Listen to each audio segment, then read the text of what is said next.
एक छोटा लड़का समुद्र तट पर गया, चारों ओर देखा, दृश्य देखकर मुस्कुराया और उसे राहत मिली कि पानी नीला था। एक अंधेरे कमरे में वही छोटा लड़का वीडियो रिकॉर्ड कर रहा था। उसने अपना नाम यीशु बताया। वह 8 साल का था और उसने कहा कि वह सबकी कहानी बताएगा। फिर वह कैमरा और टॉर्च लेकर बाहर निकल गया। वह एक कमरे में गया जहां 2 लोग सो रहे थे। उसने उन्हें पाब्लो और मारिया बताया और कहा कि वे एक दूसरे से बहुत प्यार करते हैं, वे हमेशा करीब रहते हैं। जैसे ही उसने रिकॉर्ड किया, पाब्लो जाग गया, यीशु को डांटा और जाने को कहा। यीशु फिर एक और कमरे में गए। वहां एक और जोड़ा भी सो रहा था। उन्होंने उनका परिचय लुकास और मत्तेयो के रूप में दिया। उन्होंने भी यही कहा कि वे एक दूसरे से प्यार करते हैं और फिर कमरे से बाहर चले गए। फिर वह मैगडालेना के पास गया, जो एक खगोल शास्त्री थी। उसके बगल में अन्ना थी, जो यीशु की बहन जैसी थी। वह उनके साथ सोता था। लेकिन जब अन्ना ने कहना प्रारंभ किया कि वह बड़ी लड़की है, तो उसने दूसरे कमरे में सोना शुरू कर दिया। पेड्रो व्यायाम कर रहा था। जीसस ने बताया कि पेड्रो एक सैनिक था। पेड्रो ने देखा और पूछा, तुम बिस्तर में क्यों नहीं? जीसस बिस्तर में रिकॉर्डिंग करता रहा। पहले पेड्रो बॉस थे, अब मारिया थी। वह मारिया का बॉयफ्रेंड भी रह चुका था। अगली सुबह मैगडालेना जीसस के कमरे में उन्हें जगाने आई। उन्होंने और समय मांगा, लेकिन मारिया ने कहा कि नाश्ता तैयार है। वह तैयार होकर नाश्ते में शामिल हो गया। सबको सुप्रभात कहने के बाद वह मेज पर बैठा। उसे अंडा चाहिए था, लेकिन वहां अंडा नहीं था। फिर उसने बताया कि वे यूटास से मिलने जा रहे थे, लेकिन मैगडालेना इससे खुश नहीं थी। एना ने बीच में कहा कि यह केवल यूडिस था और वे कहीं नहीं जा रहे थे। माटेयो ने बीच में कहा कि वे बच्चे थे और यह उनकी जिम्मेदारी थी। यीशु ने कैमरा निकाला और रिकॉर्डिंग शुरू की। अन्ना और लड़कियों ने मैगडालेना से कहा कि वह यीशु से कहे कि रिकॉर्डिंग बंद कर दे, और उसने बंद कर दी। जीसस अपने कमरे में लौटा ताकि पढ़ाई की सामग्री ले सके। मारिया उसे पढ़ा रही थी और दूसरी ओर माटेयो अन्ना को पढ़ा रहा था। बाद में अन्ना और जीसस सीढ़ियों से नीचे पुराने गलियारे में गए। अन्ना लौटना चाहती थी, लेकिन जीसस अंदर गया। उसने नाश्ते से चुराया खाना दरवाजे के पास रखा और बाहर आ गया। उनके जाते ही एक हाथ ने खाना खींचा। फिर वे यहूदा से मिले। अभिवादन के बाद यहूदा ने अन्ना को मेकअप किट दी। उसने खुशी से उसे चूमा। फिर उसने कहा कि वे फिल्म देख सकते हैं और दोनों ने सहमति जताई। मारिया अकेली लिख रही थी। पेड्रो आया और बताया कि वह ठीक नहीं है और सहन नहीं कर सकता। उसने मदद मांगी, पर उसने कहा कि ट्रैंक्विलाइजर कम है, और उसकी विनती के बावजूद वह चली गई। जीसस, अन्ना और जुडास फिल्म देखने बैठे। फिल्म के बाद जीसस ने पूछा, बाहर क्या है और कब जा सकते हैं? जुडास ने पूछा, क्या ऊपर के लोग इस पर बात नहीं कर रहे थे? वे बातें कर ही रहे थे कि फोन बजा। जवाब देने के बाद यहूदा ने कहा कि अब बच्चों को जाना चाहिए। अन्ना और जीसस बाहर निकले ऊपर जाने के लिए। जैसे ही वे चले, एक आवाज सुनी। फिर दूर एक आकृति देखी। जीसस ने कहा वह अकेला बच्चा था, लेकिन अन्ना डर गई और वापस दौड़ गई। अपने फ्लोर पर लौटकर अन्ना अपने कमरे में गई। पाब्लो यीशु के पास आया और पूछा कि क्या वह उसका कैमरा उधार ले सकता है। थोड़ी हिचकिचाहट के बाद यीशु ने उसे दे दिया। पाब्लो ने कैमरा लिया और मारिया के आते ही रिकॉर्ड करना शुरू किया। अपने कमरे में अन्ना ने यहूदा का मेकअप ट्राई किया। लुकास ने माटेयो के काम के दौरान उसे रोका और मजाक में चूम लिया। यहूदा अपने कमरे में वयस्क फिल्म देख रहा था। यीशु चुपचाप सो रहे थे। पेड्रो, जो सो नहीं पा रहा था, ने मारिया और पाब्लो को करीब होते सुना। वह नाराज हो गया। अगले दिन पाब्लो ने जीसस को कैमरा लौटा दिया। जब जीसस खुद को रिकॉर्ड कर रहा था, तभी पेड्रो आया। उसने रिकॉर्डिंग रोक दी और पहले से रिकॉर्ड वीडियो देखने लगा। वहां उसे पाब्लो और मारिया का निजी वीडियो मिला। बाद में घर के सभी लोग बैठक के लिए इकट्ठा हुए। बच्चे भी थे। मारिया ने नेतृत्व किया। उन्होंने बिजली, पानी और खाने की आपूर्ति पर बात की। समूह ने गोदाम जाकर खाना खोजने पर बहस की। वोटिंग के बाद उन्होंने गोदाम जाने का फैसला किया। रात में पाब्लो टीवी देख रहा था। तभी मारिया आई। उसने कहा कि वह उसे बाहर जाने वाले समूह के साथ भेज रही है, क्योंकि वह अनुभवी था। टीवी पर एक घातक वायरस दिखाया गया। मारिया ने उसे बताया कि वे उस रात अभियान की योजना बनाने वाले थे। बाद में सभी लोग अपने कमरों में चले गए और कंबल में लिपट गए। जीसस ने खुद को रिकॉर्ड किया कि ठंड का समय आ रहा था। उन्हें सभी को ढके रहना था, नहीं तो अदृश्य लोग उनके लिए आ जाएंगे। वे गर्मी की ओर खींचते थे, इसलिए सब अपने कमरों में रहे। जल्द ही एक हरी रोशनी गलियारे से गुजरी और इसके रास्ते में आने वाले सभी लोग स्थिर हो गए। उन्होंने देखा कि यह दरवाजे से होकर गुजरी। थोड़ी देर बाद सब कुछ शांत हो गया। अगले दिन सुबह सब अपने कमरों से बाहर आए। पेड्रो, पाब्लो और लुकास अभियान पर जा रहे थे। उन्होंने विदा ली और बाहर निकल गए। मारिया ने यहूदा को फोन कर बताया कि उन्होंने अभियान भेज दिया है और सब कुछ सही रहा तो लौटते समय उसके पास से गुजरेंगे। लुकास, पाब्लो और पेड्रो बंदूक और टॉर्च लेकर निकले। वे सुरंग से होते हुए गोदाम पहुंचे। जैसे ही वे अंदर गए, उन्होंने बैग में जरूरी चीजें इकट्ठा करना शुरू किया। अचानक पाब्लो का हाथ कट गया और वह चिल्ला उठा। थोड़ी देर बाद वे कमरे से बाहर निकलकर लौटने लगे। वे उसी रास्ते से लौटे और ऊपर से अजीब आवाजें सुनी। जल्दी लौटने के लिए वे ऊपर भागे। पेड्रो ने रास्ता दिखाया और चुप रहने को कहा। पाब्लो गुस्से में आकर उसे दीवार से धक्का दे दिया।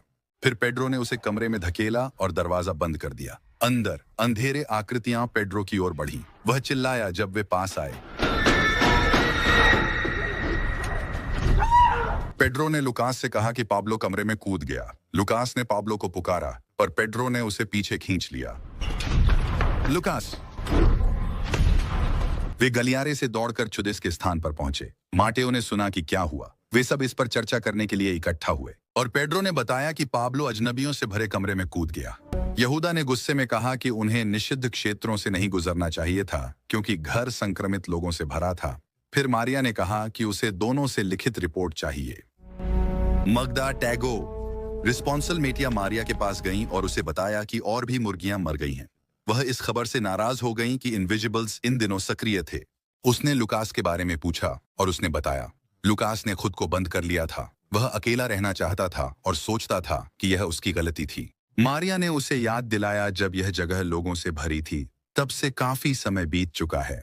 मारिया ने अपना डर साझा किया कि एक दिन जनरेटर में से एक खराब हो जाएगा और वे मर जाएंगे। लेकिन माटेओ आशावादी थे। उसे लगा कि शायद कहीं और कोई जगह हो सकती है, कहीं और कुछ लोग हो सकते हैं। मारिया ने उसे याद दिलाया कि वे सालों से भाग रहे थे, लेकिन कभी किसी ऐसे व्यक्ति से नहीं मिले जो संक्रमित न हो। बच्चों से झूठ बोल रहे थे, कोई उम्मीद नहीं थी। माटेओ ने सुझाव दिया कि सभी बच्चों को मारकर खुद को खत्म कर लें। वह चला गया। मारिया परेशान हो गई। उसी रात अदृश्य लोग लौट आए। जब हरे गैस जैसी चीज अंदर से गुजरी, गलियारा जम गया। सब ठंड से कांप रहे थे।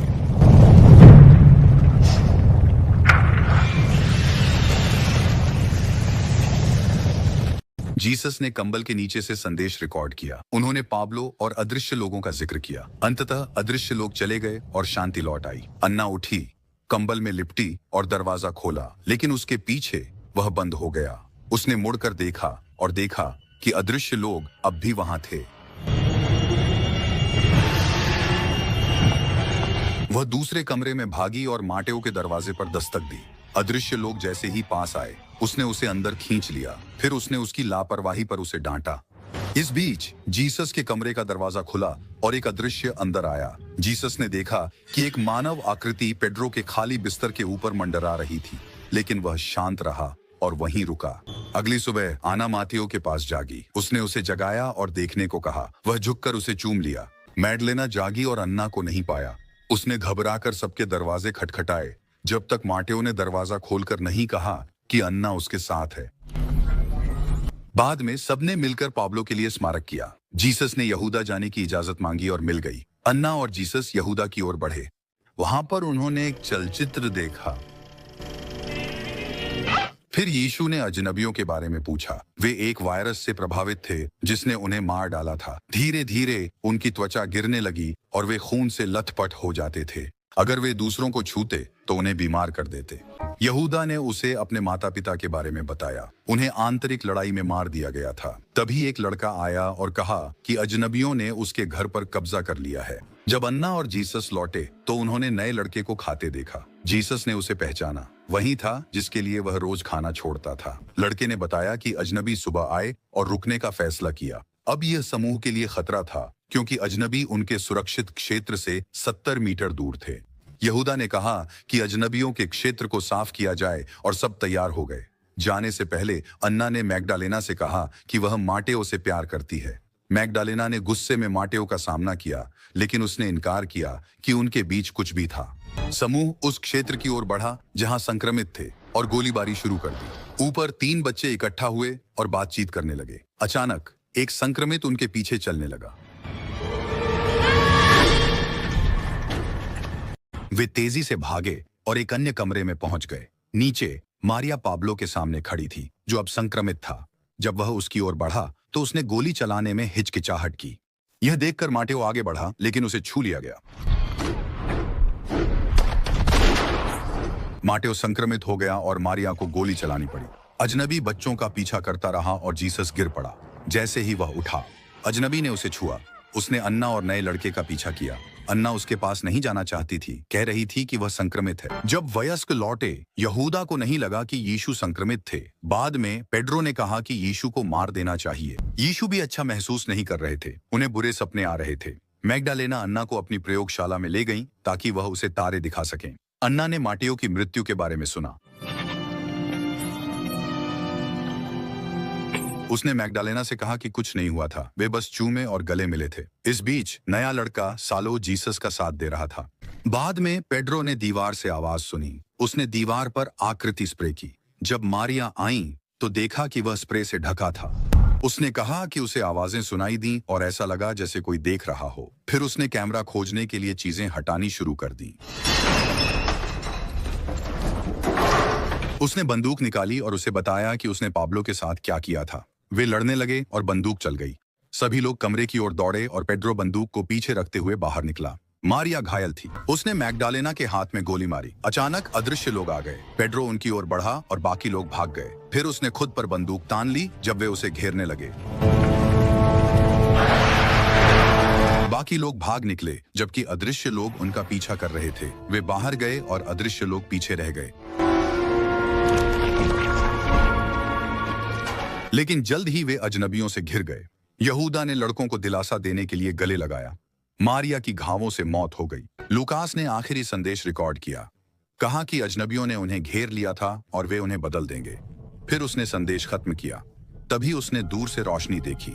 उसने कहा, यह नीला है। जैसे ही दृश्य झूम आउट हुआ, यह पता चला कि यह सुविधा चंद्रमा की सतह पर एक विशाल जोडेसिक गुंबद के नीचे स्थित थी, जहां पृथ्वी को उसके केंद्र तक टूटे हुए और चारों ओर बहते मलबे से घिरा हुआ दिखाया गया था।